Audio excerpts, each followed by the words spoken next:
Welcome and welcome everybody to tonight's show. How's it going? How's it going?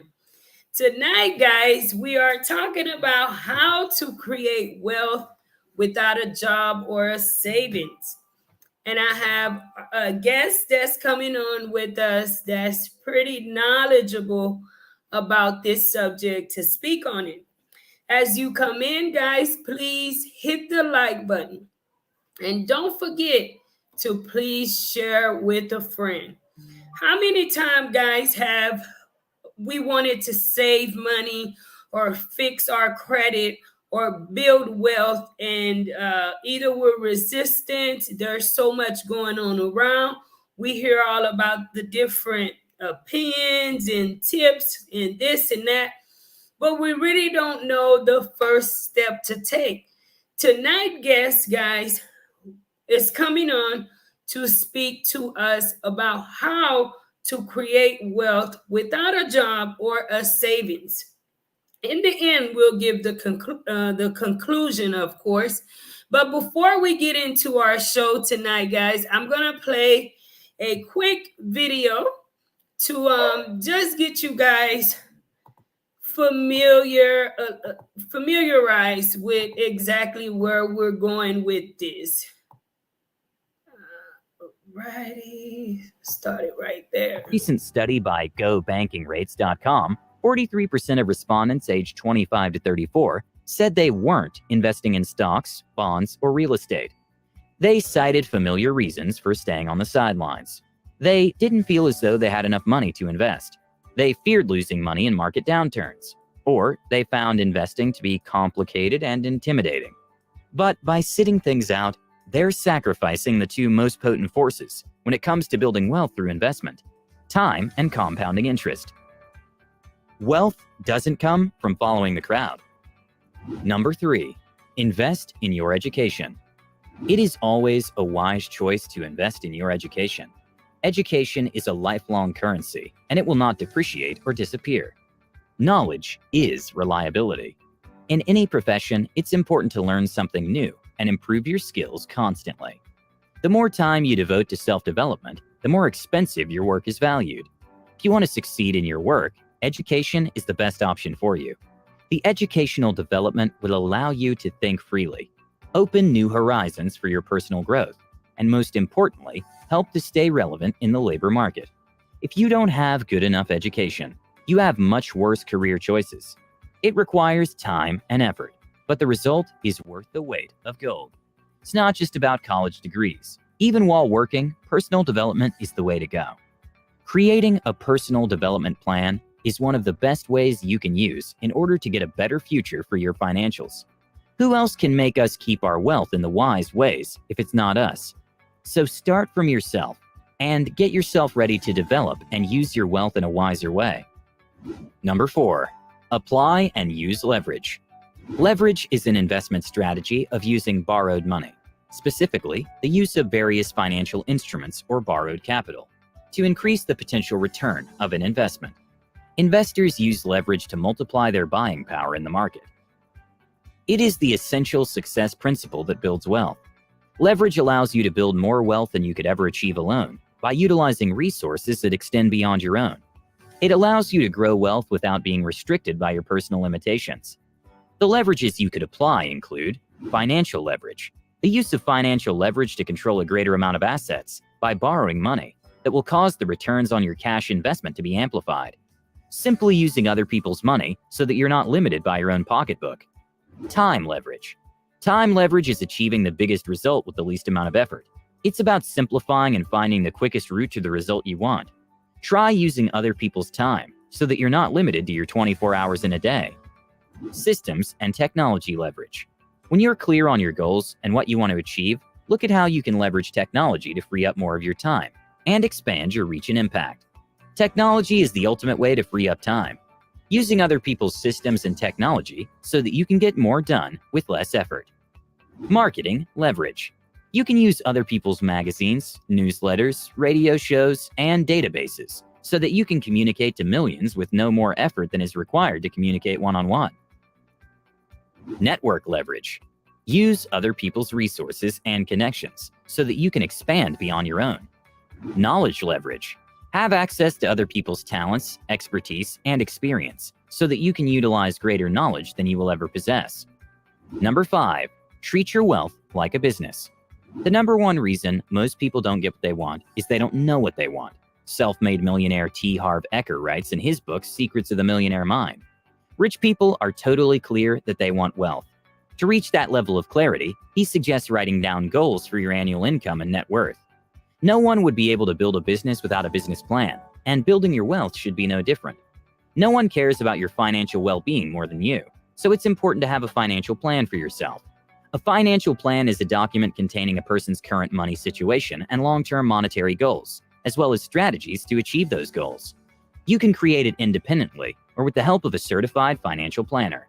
Run your money like a business, because that's exactly what it is.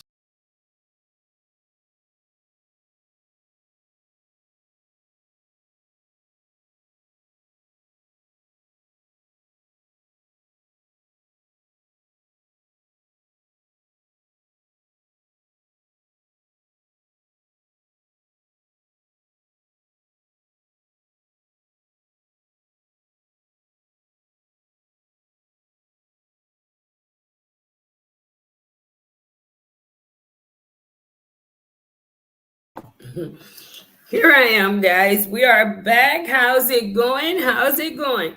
So let me go ahead and bring on our guests tonight, guys. Here I am, guys. We are back. How's it going? Here I am, guys. We are back. How's it going? How's it going tonight, guys? Here I am, guys. We are back. How's noise? Do you have the live playing on other appliances there? Okay, are you able to hear it now? Oh, can you hear me? Yes. Okay. Can you hear it? How's it going?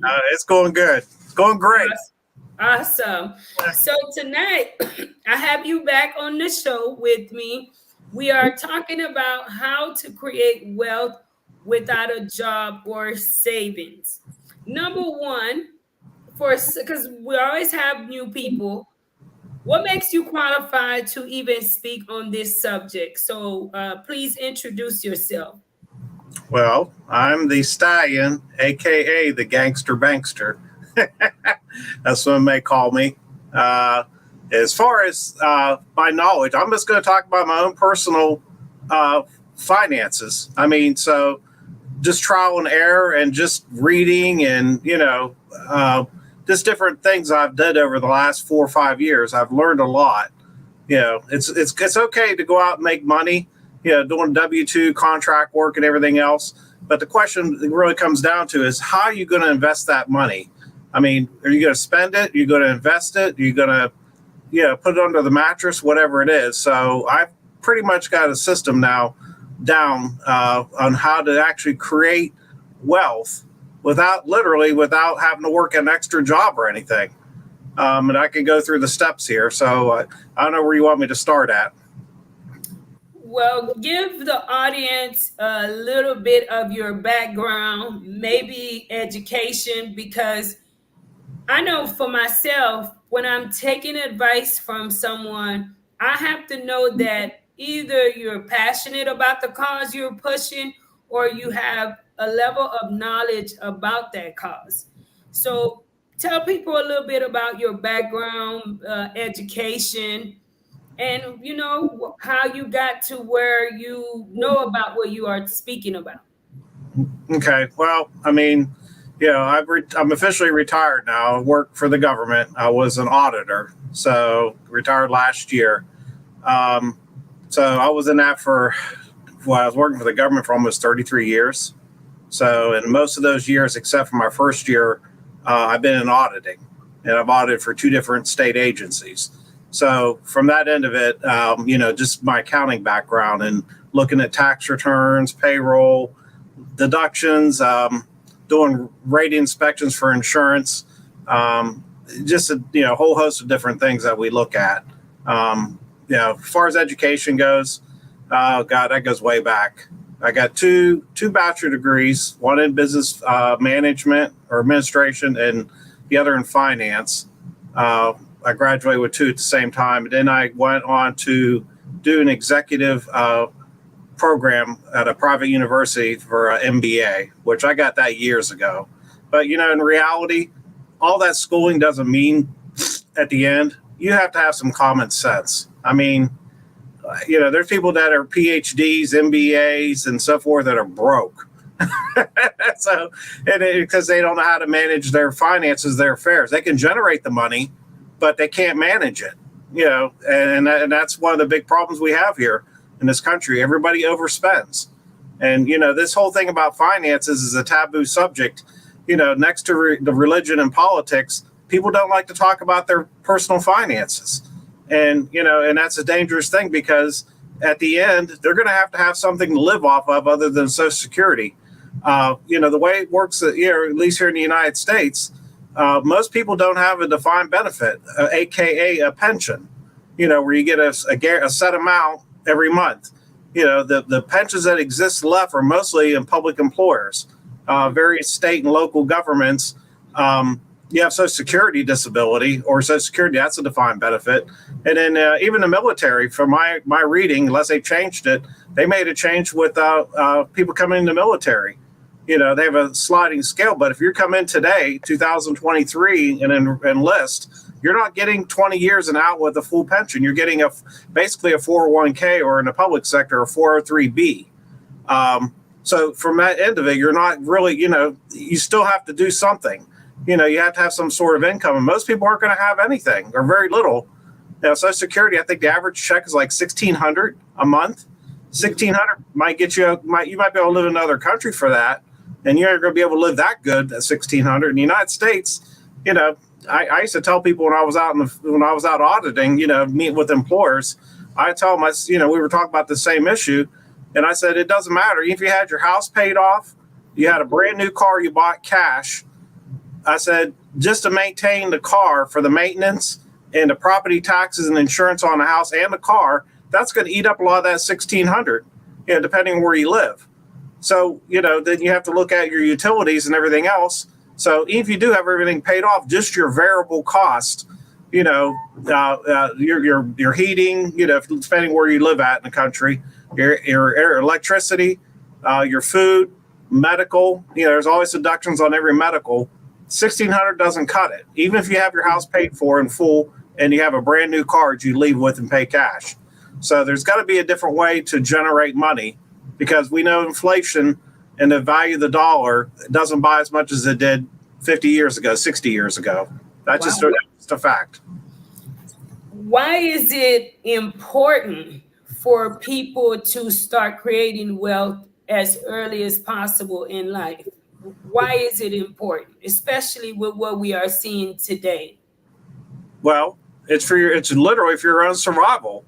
If you don't have any kind of to live off of, any kind of wealth that you built to, where you have some residual money coming in, other than what I just stated, what are you going to live off of? Your option is either to work till you die, or you create some sort of lane where you can actually have income coming in. And like I said, what I'm going to explain, it's worked for me, and I'm going to give examples and specifics. It's just not me just talking. I'm going to go over individual numbers, individual ways how I do it. And I did it, what I'm going to talk about, I did it for over 3 years, and it works fine. So let's get into the title, the subject tonight, on how to create wealth without a job or savings. Even myself, when you shared you wanted to talk about this, I'm like, how is it that someone can do that? And let's get into that. It's magic. And let me just emphasize one thing here. Just because I have the education doesn't mean anything at the end. Anybody could do this. Somebody with a 10th grade education could do what I'm getting ready to explain if they have some discipline. Okay. Everybody always thinks about creating wealth, in the clip there, as far as saving money and putting in a bank account or a CD or something like that. And that's fine. And that's one method, but I'm going to show you an easier way to do it without even having to do that. Or some people work a side hustle and then use that money to put into investments, so they have some wealth on that end of it. So it's a different scenario. So what I'm going to explain is basically how to do it without any money, and you could create money off of what I'm getting ready to tell you, and then I'm going to go into how to invest it and give specifics. Okay, so let's get it started. So guys, I hope that you are taking notes. Pour moun mwen yo ma pwesim ka ban nou lan kreol tout parce que li très important kounye. Parce que dans n'importe pays où où bagay yo vin vraiment difficile, li bon pour nous apprendre, pour nous serrer. Même que m'gen moun qui a parlé en anglais en pile, mais c'est de ça nous a parlé, c'est pour nous apprendre, pour nous serrer et qui ça nous ka fait tout. So, tant moi en créole m'a traduit pour nous, mais pour moun moi en anglais qui déjà comprend, moi ap dit nous rale un plume ou bien rale téléphone nan utiliser notes nous pour nous prendre notes là. So guys, take some notes from what Stallion is sharing. I myself will be taking notes, especially with the way things are going nowadays all over the United States, all over Haiti, all over everywhere. It is good for us to have tips. So let's get it started. All right. Now, I've talked about this before. I think I came on your live maybe, I want to say 2 years ago. And this is where I'm going to start at. And this deals with having good credit. Okay. People don't understand it. And this is the taboo subject. Nobody likes to talk about it outside of religion and politics. Having good credit will get you a long way. It will make you money. People always say, well, if you have good credit, you get lower interest rate loans. And that's true. But you can also make money by having good credit. And this is how you do it. Some of the peanut gallery know what I'm talking about. I see Philly Dom's in there. Basically what you're going to do is how to make money is you're going to get your credit cards. Okay. Whatever credit cards you have, and not all of them qualify, but you can actually make money off of your credit cards. Now, this is what I did. Hold on 1 second. Let me be a little interrupted. So now I'm about to speak to someone like myself who says, well, I don't even have a credit card.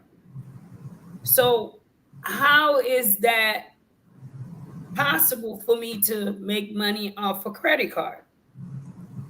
Well, it's free to apply for one, right?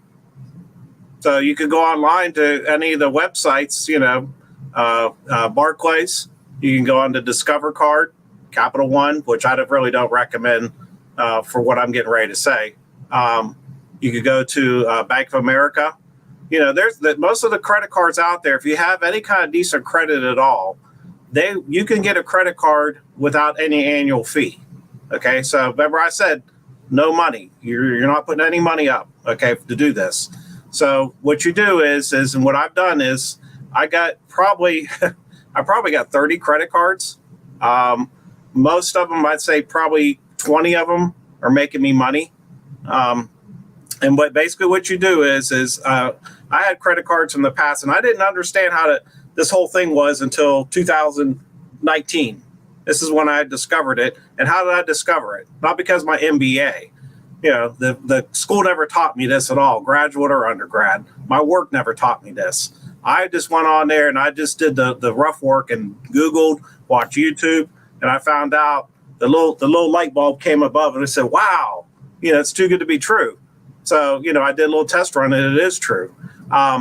Basically what you do is once you have your cards, you can market them with third-party companies. And basically the way it works is, let's say you have a credit card that's, you have a $10,000 limit on it, okay? And let's just say that credit card is 5 years old, okay? The older the card and the higher the limit, the more money you can make off of it. So what you do is you market the card to a third-party company, and what they do is they have people that are sitting out there that are trying to build their credit. And what happens is if when you basically you put your information, you don't put your credit card number or anything out there like that. They just market the card, the type of card it is, the limit, and how old it is. That's all the person ever sees on the other end. So somebody takes that order from that third-party company and buys that spot. Okay, they're renting the spot. And then what you'll do is you'll get an email from the company and says, put this person as an authorized user on your card. All right. What that will do is that $10,000 limit will go over to their credit bureau on their thing, and it'll appear that they have $10,000 available that they can use for credit because they're an authorized user. It posts over there. What that does is that if they have a high credit utilization, in other words, they have 50,000. Let's say they have $50,000 of credit line between all their credit cards. Okay, and let's just say they have $25,000 of debt spread out through those 5 cards, or whatever number of cards, 4 or 5, whatever. Let's just say 5. All right, they have $25,000 of debt on it. That means their utilization is 50%, which is very high. The $10,000 would appear on there. Now they have $60,000 of available credit. What that will do, that will decrease their utilization down from 50%. I didn't do the calculation. Let's just say it's 40. Okay. The lower the utilization, the higher your FICO score goes. That's the reason why people buy spots, these third-party companies, because they're trying to get a better credit card, trying to secure a lower interest rate on a home loan, auto loan, or so forth. So when they go to these institutions for these loans, they take a snapshot at the time you apply of what your credit score is. So these services usually run around 2 months. They'll let you buy the spot for.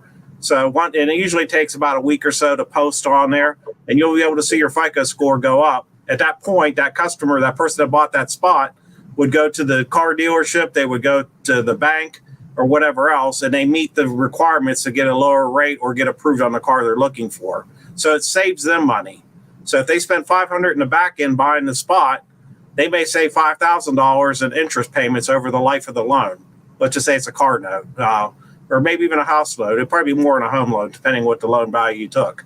So in the meantime, that they buy that spot for $500, you as the credit card holder get a commission off of that. It usually runs around 25%. So whatever that 25% is of the 500 was $125, whatever it is, that's what you would get in commission. And that's when, and basically what I'm saying is, once you get that commission, that's money you didn't have to work for to start with, right? You didn't have to go do a side hustle. You didn't have to do anything. All you're doing is adding the person onto your credit card, and that's it. I know some questions coming about this. But at that point, you use that money to invest. And I'm going to go over my specific investments, what I've did. Hold on, before you go over your specific investments. We're going to go into the audience, but may I ask, what companies market these cards? Is it a specific company? What if someone wanted to market their card, or wanted to do some research about the companies that market a card? Well, there's several companies out there to do it. You know, I got 2 companies actually 3 I work with right now. And, you know, obviously there's skepticism because, you know, people just, you know, I don't know. People have different, if they don't understand something, fear jumps in. And this is all legitimate and legal because I get a 1099 from these companies every year. So when and those get reported in my taxes, these companies all have federal ID numbers. So just to get that out of the way, they are legit. And you can put authorized users, you know, on your card because, you know, the banks love it because if it's anything at all, they get the cost for acquiring new customers. They don't pay anything for it because if they get new customers' information, they can send them mailers for loans and other financial products for them. So they make money off of it because that's less marketing they have to do to go out to get new customers. You're getting them for them really from the bank's end of it because you have a person on record, that they're an authorized user on, so they have their information. They're going to start receiving mailers and stuff for credit cards and different types of financial products. May I ask, does that person get access to the money that they now been added to on your credit card? Do they have access to that? What if, let's say, someone used that money and did not pay it back that you put on there as an authorized user? Okay, well, no, this is how it works. Let me just go give you a quick scenario. I got Bank of America. Okay. I'm just using that as an example for that bank. Bank of America, I got, $10,000 limit on a card. All right. The company markets maybe one or two authorized user spots for that month. Okay. That billing cycle. Okay. They give me an email and say, put Marie on there, and they're going to give me everything. They're going to give me your name, your social security number, your address, and your date of birth. Right. Some of the credit card companies require all that information. Some don't. It all depends on the institution. So what I'm going to do is I'm going to sit here. You don't know me to start with, right? You just bought this spot through the company. So you don't know me from Adam. I know you, but you don't know me. So what I'm going to do is I'm going to log on to my account, and I'm going to add you on there. At that point, I'm going to notify the company, say, hey, this person's added. Now they're going to verify that. They're going to know because they're going to check with their customer to make sure that it's showing up on your credit bureau report because you paid for the service, right? So they're going to check on that. Now, the card, when they mail out the cards, if some don't even mail them out, but when they mail them out, they come to the primary holder's address, which would be me. I got stacks and stacks and stacks of credit cards, from these individuals, right? So the individual doesn't have access. They don't know who I am. They don't have access to the card. They don't know the account number. And no credit card company, even if you were to call them, the authorized user cannot access any information whatsoever from the company. So let's just say, for example, it's a Bank of America card. You call Bank of America and say, hey, I'd like to have a card shipped to me. First of all, they're going to ask for the account number. You're not even going to have that. But let's just say for some reason you get past that. All right. They're not going to tell you any information because the authorized user doesn't have any access to anything. You're just on there as an authorized user. They're assuming that you know me and I gave you the card. I mean, that's what would be the premises of what they're thinking. So from that end of it, yeah, they never seen it, and I never had any breach the whole time I've been doing it. I mean, it's been going on almost 4 years. So, I mean, it is what it is. But so, I'm asking for the people who are watching, guys, please share this live. Share the live. That's one of the greatest support that you could give. Share the live. So, once again, what would be in it for someone that is seeking to be placed on a card as an authorized user? To the person that purchased the spot? Yes. Well, again, it goes back to what I said. Let me give you another example. Let's just say the person wants to buy a new house, okay? And let's say their credit score is 700. The bank pulls it up and they say, okay, your credit score is 700. You can qualify for a bank loan here, but it's going to be at 9%, right? For this, because of your credit score.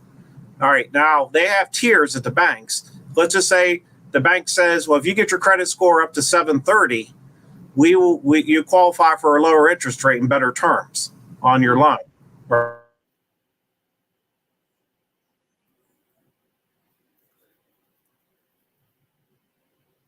Thing is, if you don't qualify because of it's going to twirl, if you don't qualify for the primary bank loan, they have secondary companies they go through, financial service companies, and you pay a lot higher interest rate. It's the same thing. So if you go to a car dealer and you want to buy a car, and they want to go through, let's just say Bank of America.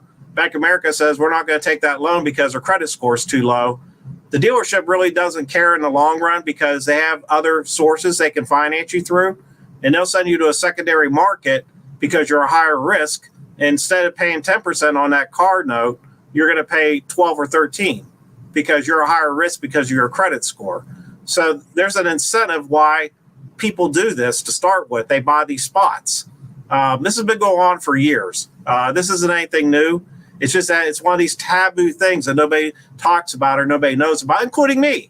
I mean, I have a background in finance and stocks and everything else and credit. I thought I was a credit master. I had a lot of credit cards before that. I would use them because it was 0% interest. And I would just roll over my debt over to other cards and hardly pay any finance fees. I thought I was doing good just by doing that. But you can actually, make money on top of that. So. Wow. So let me 1 second before we go forward. Let me give a few shout outs. Haitian Warrior King. Hello to the Queen of Haiti. And how are you doing tonight? I'm doing well. Thank you for asking. And you, Juba Bruce Love TV. Thank you so much for joining me tonight. Hello, blessings to each and everyone in the house. Guys, as you come in, please hit the like button. Don't forget to hit the like button. Jeffrey Jackson, thank you so much for the $5 super chat. $5 super chat. Thank you for your continuous love and definite support of life in Haiti.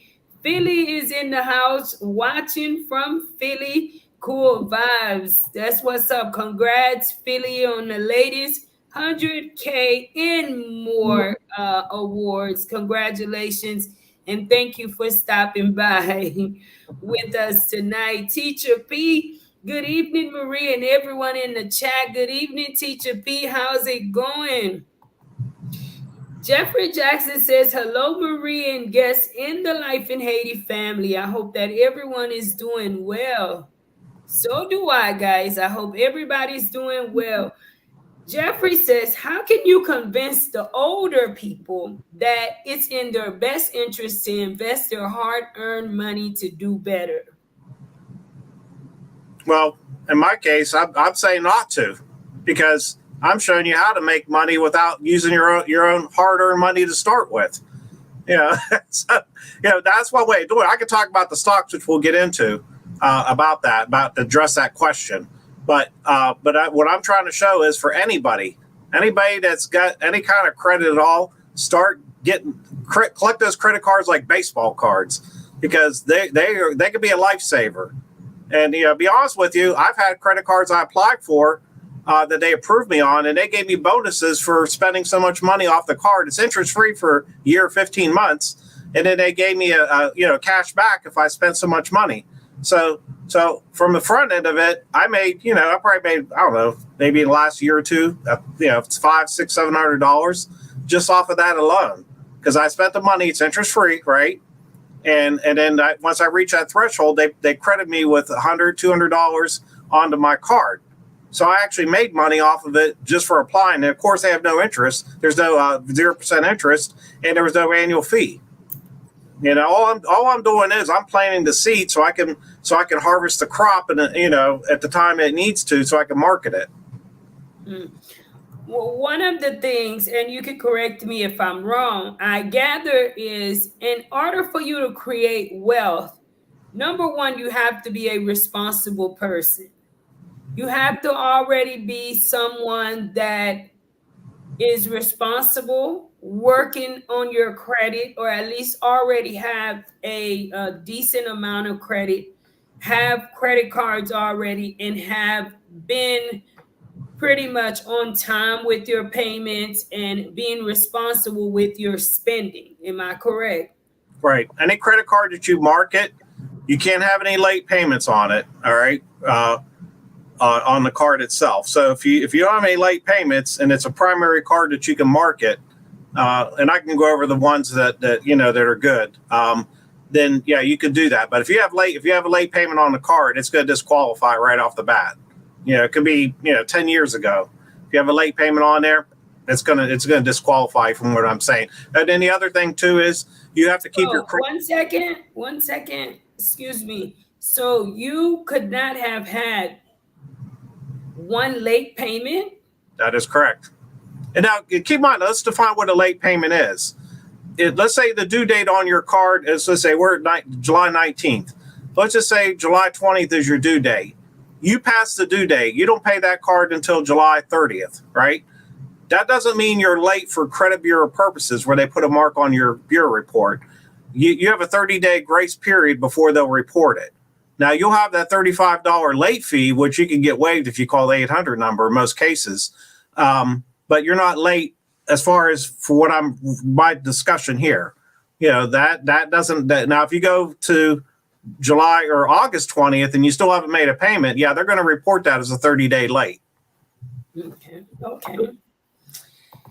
Good question, Mr. Jackson. Haitian Warrior King says, as long as it's legal, I am all ears, my friend. Wow. Definitely, guys. Definitely. And I also have his information, his email address in the description. So if anyone would like to get in contact with him and actually speak to him in person about it more, please, his email address is in the description, and I will also share it in the live so that you guys can get in contact with him. Silver Fox, hello everyone. How's it going? How's it going, Mr. Seal? How's it going? Mr. Jackson says, hello, my brother Stallion. I'm glad to put a face with the name. Anyway, when I applied for a credit card, I couldn't get one. I had to get a bank account working first. Yeah, it depends on the institution, how to do it. I mean, I've got it pretty well mastered how to get cards. There's different ways you can get a credit card. I'll give you a good example. There's what they call a shopping bag trick, okay? And it doesn't work all the time, but it works some of the time. And basically, I'll just use one here. Let's use Best Buy. That's throughout the United States. What you do is you go on to Best Buy's website, you create a rewards account or your profile, right? You're not buying anything. You just set up your profile. And then what you do is you wait for a day or two for it to get into record within their system. Now, Best Buy is, they have their credit card. They have I think a Visa or MasterCard through Citibank, right? So what you do is, a little trick is, once it's in record, you go into bestbuy.com, or you could walk in the store, either way. And what you do is, if you do it online, you put something in your shopping bag, like a washer and dryer or something. I don't know, something that has a little bit of value to it, $500-$600. You put it in your shopping bag and you go to the checkout. A lot of times you're prompted and say, apply for a Best Buy Visa card today, and you'll get 15% off this purchase. So what you do is, it's already acknowledged that you're getting ready to buy something. They want you to use their card, right? And then what you do is you don't buy the product. You just go in there and you go and apply for the card when it gives you that prompt. Or you could go off the screen and go to another area if it doesn't do it and apply for it. The odds of you getting that card's a lot greater. And the reason why I'm saying that is because if you go for a store card, like not just Best Buy, I think Citibank has them, but a lot of these retailers, they have their own credit cards. They go through a bank. The probability of you getting approved on their card through that method is a lot greater than is going to Citibank's website and just getting one of their general cards that are not tied into a retail store. So there's a whole bunch of them out there. Best Buy is one I'm thinking of right offhand. But that's what we call like the shopping bag trick. Okay.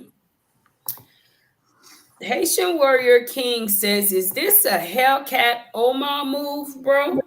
And for the people that don't know him, look him up. I don't know Hellcat Omar, so if anyone does, I don't know, maybe share a link with me, but through Instagram, I don't know him. Ernest Seal says, how do I get started? Well, I think you just gave the email. Now the thing is, what I can do for you is I can, guide you through on how to do it. And if you have cards already, I can get you, referred out through the company that I use to do it, to get started that way. But also too, I can, show you different ways of how to get cards. In other words, I'm going to get some little tech support and everything. Now, the question always comes up is, okay, what's in it for you? Obvious. Ding, ding, ding, ding. Yeah, I'm just basically getting referral from that end of it, from my part. But outside of that, that's it. My objective is obviously get referral, but also too, people to start planning. I mean, it's more than just. I'm getting ready to talk about the investments, but you got to have money to invest. And most people out here, if they bring home $3,000 a month after taxes and stuff, most people spend that $3,000, if not spend more, and put themselves in debt.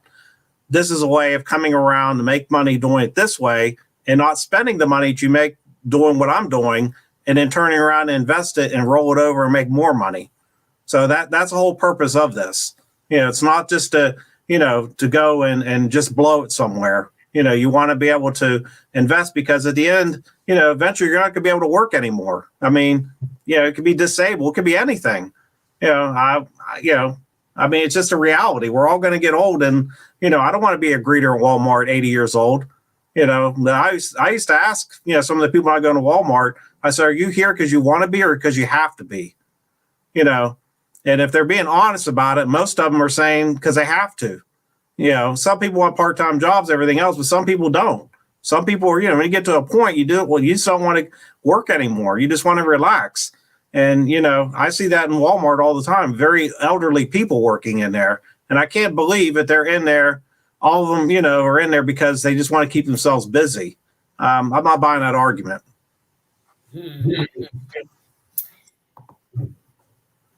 Transition to text says, if it's legit, share the company names. Otherwise, it's coming off as a pyramid like in gatekeeping.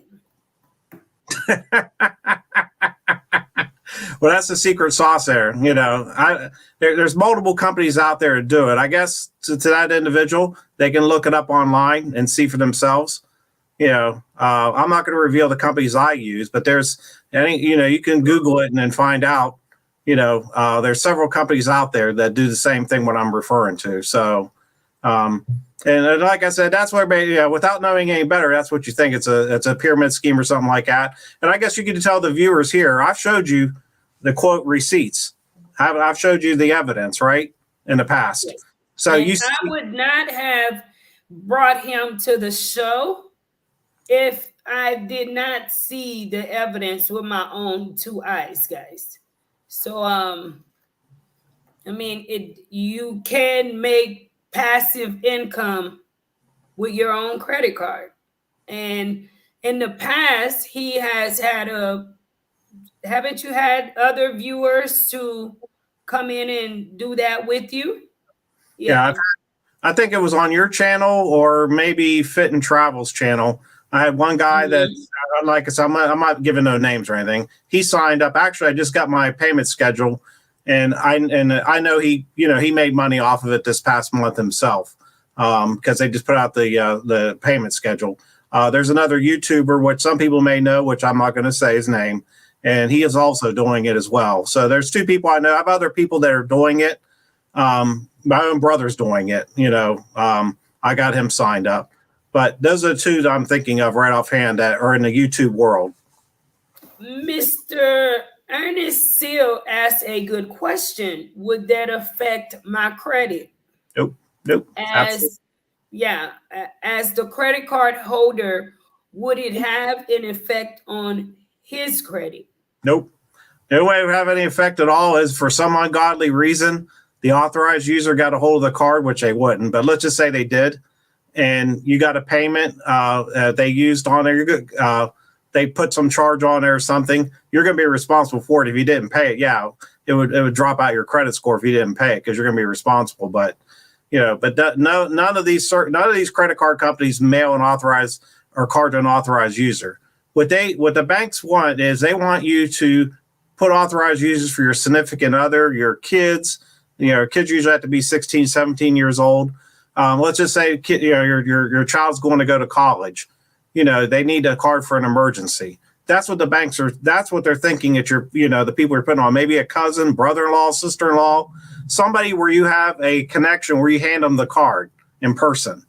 That's what the banks are saying. That's why they mail the cards to the primary holder's address. Because you have some sort of personal relationship with them. Mm-hmm. Haitian Warrior King says, I got Visa cards from my bank. Great information. Will Visa cards from your bank work? Well, it depends on what bank it is. If you go for like a regional bank, that might be in a certain geographical area, that's not going to work. Yes, they're looking for national banks. The ones that they really like, Barclays is like number one. That's at the top of the food chain. Who? Barclays Bank. Barclays Bank? Barclays. BAR. Barclay. Yeah. Okay. Barclays Bank is the top of the food chain. That's like triple A plus. I mean, as far as the banks that they like, Barclays is good. Discover Card is good. Citibank is good. U.S. Bank, Bank of America. What else? Those are the ones I'm thinking of right offhand. There's a couple others out there I'm not thinking of, but those are the primary ones out there. So I'm just trying to think. Well, yeah, the Synchrony Bank cards too. Wells Fargo is okay to have.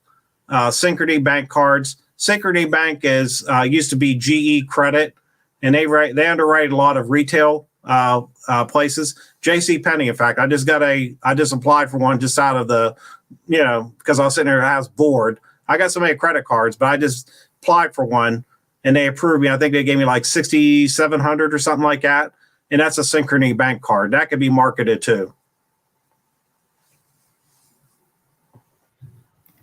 Oh, Chase Bank. That's the other one. Chase Bank. Okay. Jeffrey Jackson, thank you so much for the $5 super chat. Thank you so much for your continuous love and definite support of Life in Haiti. Thank you. Ernest Seal says, where do I get started?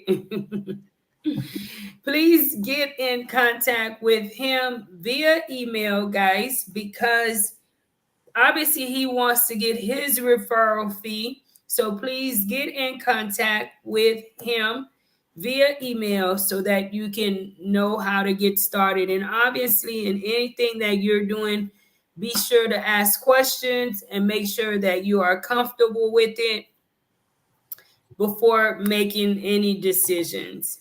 Ronald Atem says, very informative subject. Thank you.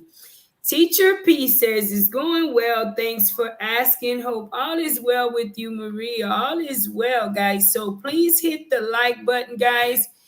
I have shared his email address here, so some of you guys can already email him directly and ask some questions, and maybe between today and tomorrow, we'll get a reply. So moving forward, now you're talking about making passive income using your credit card. Now, once you make that passive income, what's next? What do you do with it? Do you just save it? What happens? Well, okay. Well, let me just put a little thing here about contacting me. Put Life in Haiti as a subject matter, so I'll know, that'll give me an idea of who it is, because I'm not going to remember all the names or anything. So just in the subject line, Life in Haiti, with Marie. Okay, well, there's a couple things here, and I'm guilty of this too. And I'm just going to go over these are real earnings I've made.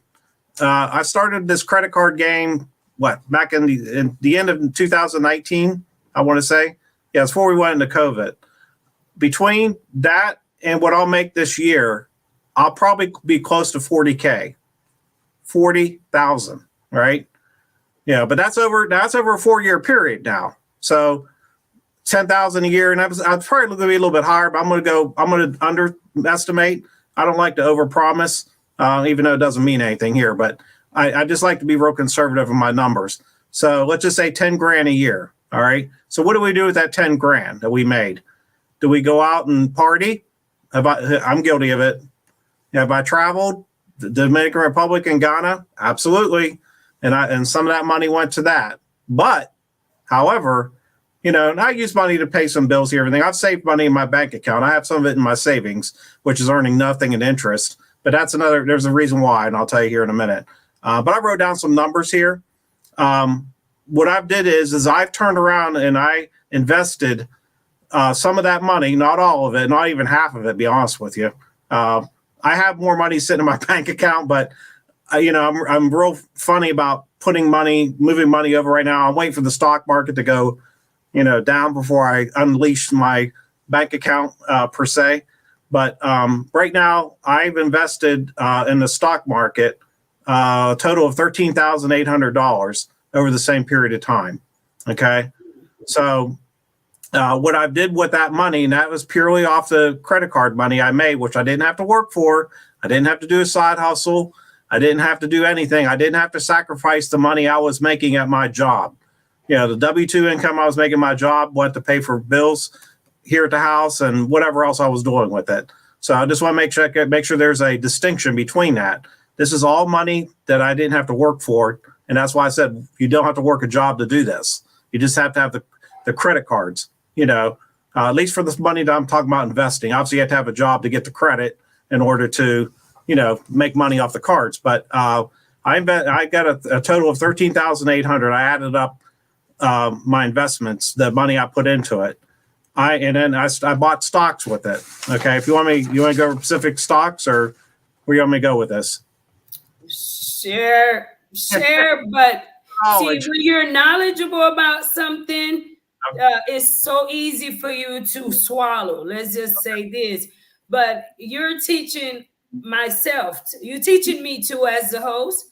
And I'm sure there are people that are watching or that will be watching that are learning. So give it in plain words, step by step, so that people will somewhat understand. And one of the things I enjoy doing is pretty much thinking for someone that you're pitching to, what type of questions do you think they would ask, good or in bad? Okay.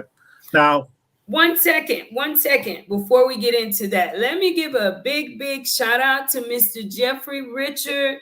Thank you so much for the $100 super chat. Thank you. I'm still with you, Marie. Always checking out what's going on. Glad to see you. Thank you so much, Mr. Jeffrey.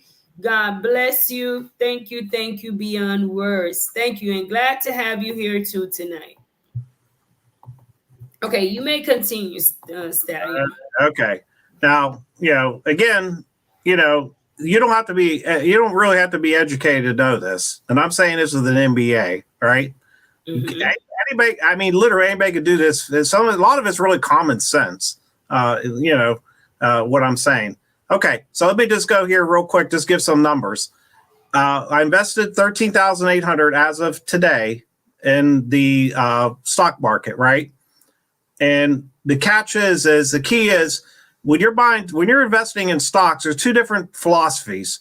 There's and one you hear about the most is invest in this stock, it's going to go up in price, and then you're going to make a ton of money. We know this with crypto, okay, that's being one. And I know people invested in crypto. I know a guy personally I met back in 2020.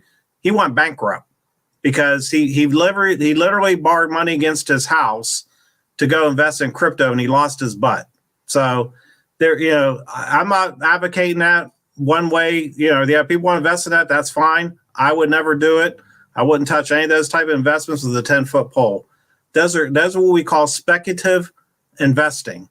I don't do speculative investing. I want basically close to a guarantees I could possibly get. What the term they use in investment, I think if I'm pronouncing it right, they call them dividend autocrats. Okay. A dividend autocrat is somebody that invests in a stock, and what they get is they get a basically a guaranteed return, that being dividends, whether it's monthly or quarterly. Okay. And I'm just going to go over my investments here just to show you, and these are real numbers. I invested up to this day $13,800, right? I invested in dividend paying stocks, obviously. I don't do crypto and all the other kind of stuff, or just what they put on CNBC or NBC, talk about, well, go buy this stock today and it'll go $1 million tomorrow. We're not doing that. My rate of return on the ones I gave a couple examples here. My average rate of return on the stocks that I invested in is almost 15%. Okay. The key is when you do investing, you got to beat inflation. And don't believe those inflation numbers are putting out 4.9% or whatever the hell they're talking about now, 4.2. They change the criteria on those numbers all the time. It's not the same. They use different weights and factors to determine what the actual inflation rate is. The methods they're using today leaves out, if I'm right, now somebody can quote me if I'm wrong, they're leaving out food and energy prices into that equation. Well, we know that food is very expensive. It's a lot higher, whether you go out to eat or you go to the grocery store, right? So they're leaving those numbers out when they put that number out. Back in 1980, when things were really bad, Those weights were included to give the real inflation number. So, I don't have nothing to back it up with. I would say if the national inflation rate is 4%, double it. It's probably 8 in reality, because you got to include what you actually use, and people have to eat, right? What I do is I look for investments that are going to pay above the inflation rate, so I can beat inflation, and I'm actually getting a real net money in my pocket. So I look at dividend stocks, and I could give a couple examples here. I probably got maybe 10 different stocks I invest in the past, but there's only about 5 of them that I really, would put money into at this point. The other ones I'm just kind of leaving there, but I'll just give you a couple examples, and anybody can research this and see for themselves. I'm going to give you 3 different examples here. I invested. These are all what we call REIT stocks. What REIT stocks are, they invest in commercial and residential real estate. They're the big companies like BlackRock and whoever else is out there, right? There's a ton of them out there, and they all have different niches that they invest in. The good part about it, in most REIT stocks, they are guaranteed, at least residential, they're guaranteed through Freddie. They're federally insured by Freddie Mae and Freddie Mac. So these companies aren't going to go under. And by law, if you qualify for a REIT stock, you have to pay out 90% of the earnings in dividends. So it's not going to executive pay and bonuses and all this other stuff. They have to pay out 90% of their earnings. So I'm going to give you 3 of them I invest in. I'll tell you what I get. And this is actually my profile, what I have. I invest in the stock, ticker symbol ARR. You can just Google that and pull it up, ARR stock. That is currently, as of earlier today, it was selling for $5.14 per share. This pays an 8-cent dividend per month. These are monthly. This is a monthly stock dividend. So what I did is I got approximately 334 shares, 8 cents on each share per month. I'm making $26.72 with an annual rate of return of around a little over 18%. That's one stock right there. There's another one called AGNC. Stock price earlier today was $10.14. They pay a monthly dividend of 12 cents. I got 592 shares with them. I'm making $71.04 a month. And the rate of return on that is around a little under 14%. Third one I have is the last one I'm going to talk about. ORC. That stock price is $10.63. It pays 16 cents per share per month. I got 195 shares. I'm making $31.20 a month off at $31.20. That's a little over 18% return. Okay. Why did I choose these stocks? What I do is I don't listen to all the hype on these advisors and everything. History is always a predictor of the future. All you have to do is look at the dividend history of any of these stocks, and you'll see that they consistently pay dividends every month. And I go back as far as I can with them. And some of these stocks have been around for quite a while. So these stocks didn't just have, open up a year or two ago. These stocks are over 10 years old, and they've always consistently paid dividends. So if you invest, for example, in ARR, $5.14, you're locked in. They're not going to, the dividends on this aren't going to vary. Once in a while, this particular one cut their dividend by 2 cents. It went from 20% down to 18 in return. Big deal. So, you're getting a nice return regardless, whether it's 10 cents a share or 8 cents a share, or whatever it is. But you got to look at it from the standpoint of the rate of return. Look at the stocks, look at these dividend stocks as a savings account, a high paying savings account. As long as you're not selling the stock, you can basically collect the dividends. Once you get to a certain point, that's where I'm working at right now. Once I get to a certain point, if I need the money, I can pull out those dividends every month and cash them out and use them for whatever I want while still maintaining the stock. It's only when people panic and then they sell these stocks, that's where they get screwed. They take a loss a lot of times. Sometimes they gain, sometimes they lose. But the dividend stocks and a dividend autocrat doesn't do that. It's a buy and hold. You just hold. The price is going to go up, down on these stocks regardless. But all you care about is what you locked in at, the price you locked in at, and the dividend. And as long as that dividend stays the same, you're going to get that rate of return. So If it's 18% when you bought the stock at $5.14, as long as you don't sell it, you're going to get 18% off of that stock if they don't change the dividend, which most of them don't. So that's how I do it. Lots of good information shared here.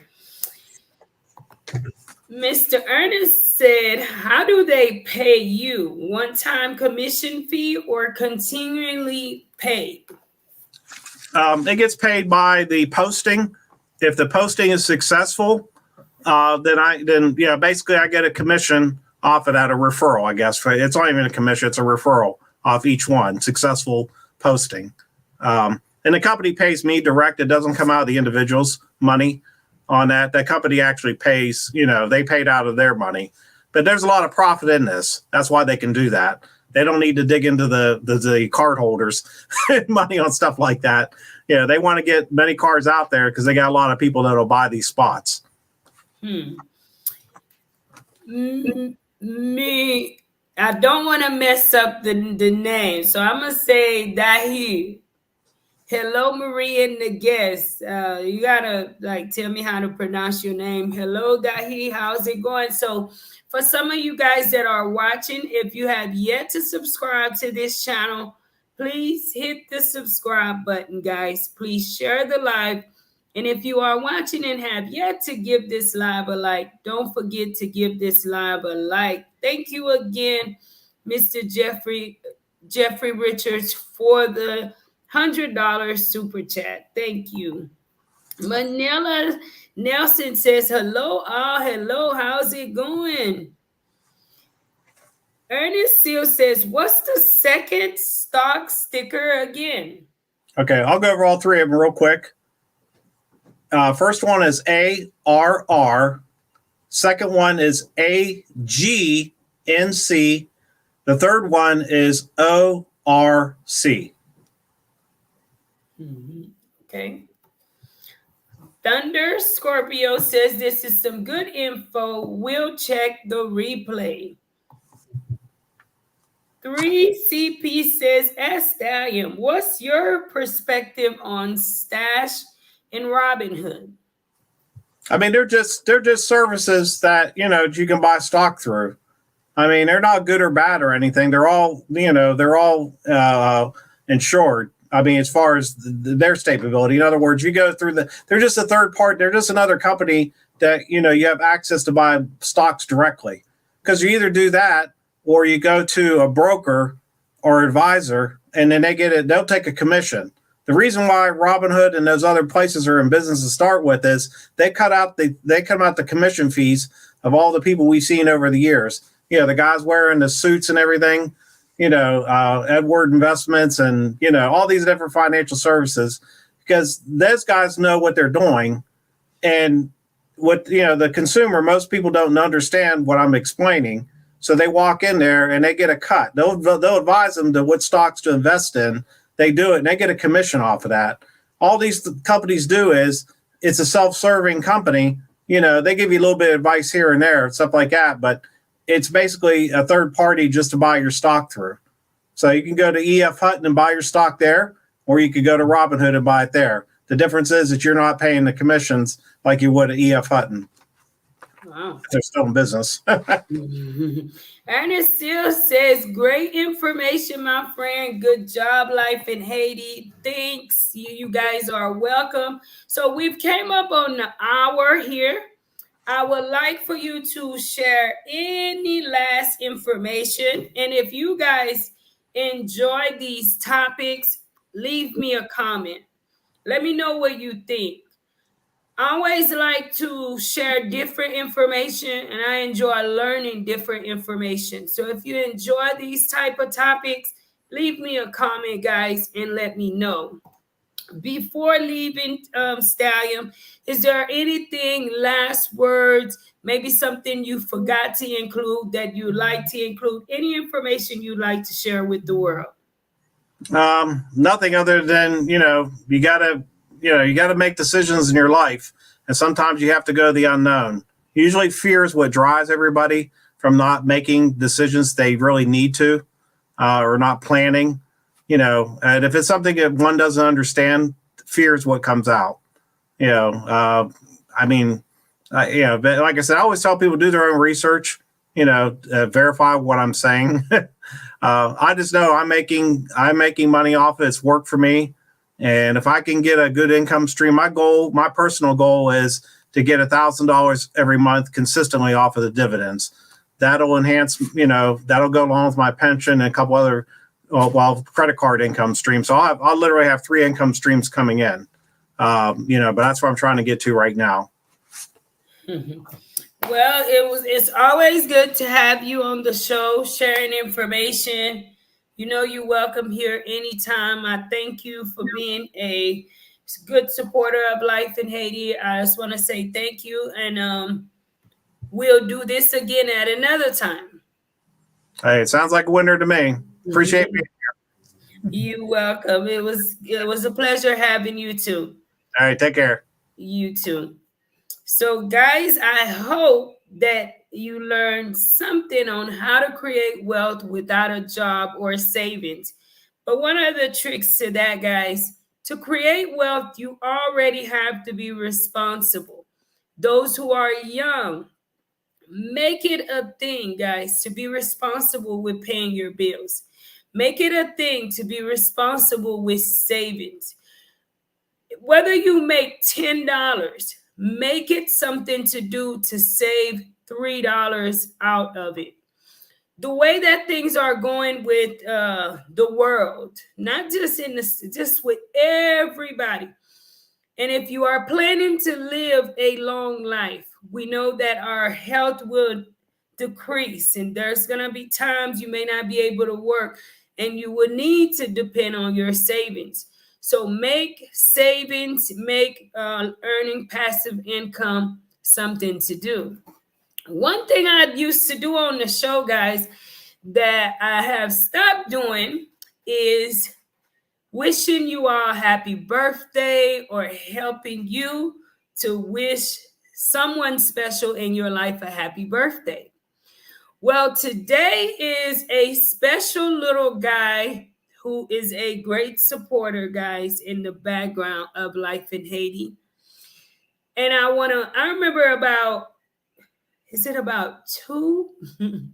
3 years ago, maybe 3 years ago, it was Malachi's birthday, and Malachi came on the show with us. I have invited him to the show tonight, so I don't know. I haven't seen him in the background.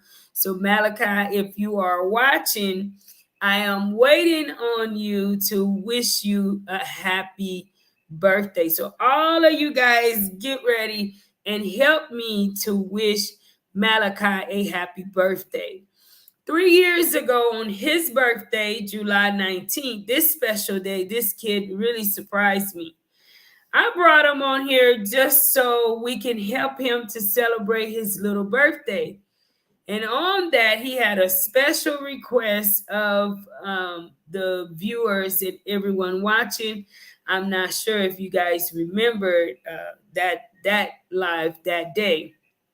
But Malachi, even in my coldest voice, I want to wish you a happy birthday to you. Happy birthday to you. Happy birthday. Happy birthday to you. Happy birthday to you. Happy birthday, Malachi, and may the Lord bless you with many, many more. Here he is. Here's my little buddy. How's it going, Malachi? You on mute, baby. Unmute yourself. Hello. How's it going? You're getting so big now. How's it going? Hello. Hold on. Hello. How are you? I'm doing good. You're getting so big. So how old are you celebrating? Like, how young are you feeling today?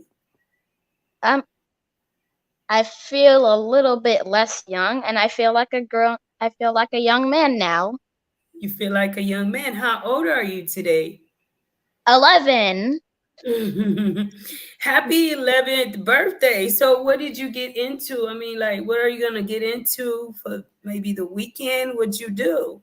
What'd you Stars get? and strikes. Stars and strikes. Stars and strikes? You There's some there's something I'd like you to do before the live ends. If it's okay, I can tell you a joke. Okay, tell me a joke. Okay. What is a what's a snake's favorite baby toy? See, there go. See, you came on here with this stuff. Or are you smarter than a fifth grade? Hmm. Malachi, what's the snake favorite toy? Guys, the people that are watching, help me out here. Help me I out. can't see it. What's a snake favorite toy? I don't, a rat? The rattle. I was close. I was close. What? What? I forgot. Okay. It's good to see you. It is. It's good to see you, Malachi. And I want to wish you a happy 11th birthday. And may the Lord bless you. May you live to see many more and continue to be a good boy for mom, okay? Okay. You have a blessed one tonight. And thank you for accepting my invite. I love you, Life in Haiti. Love you too, baby. You have a good one. You too. Bye bye. Bye. So, guys, I mean, my little peoples is who I do it for. It means a lot, guys. So, as you all know, we back in the field. I hope you are enjoying the Labadi series. There will be another upload release on Labadi on Friday at 6 o'clock, guys. I will be doing that upload. I hope that you guys will enjoy it, share it. I actually have not seen people that goes to Labadi interact with the locals, and that's something watching that I've always wondered, like, hey, where do the people live around there? And how do they live, and yada yada yada yada, and what's it like living like so far from land on sea? Well, guys, check out the latest upload coming out Friday at 7. I just want to say thank you all so very much. I'll be live again Sunday 6:30, guys. You all take care. Until next time, be kind to one another, guys. Tell somebody you love them. In the end, to conclude this show tonight, make it a thing, guys, to be responsible. Don't focus on the mistakes that you've done yesterday, but make it a point to start over and do the right thing from this day forward. As an adult, guys, it's your responsibility, my responsibility to make wise decisions. Let's not wait until we are an elder and have exerted all of our energy to solely just put everything on family members when we had the opportunity to help ourselves. So, guys, invest in yourself. Learn how to do passive income, guys, because there's so much that you can do on the internet. So I'll be back Sunday. Check out the latest upload Friday, guys. Till next time. Thank you guys for all the love and support. You guys have a blessed night. Good night, everybody.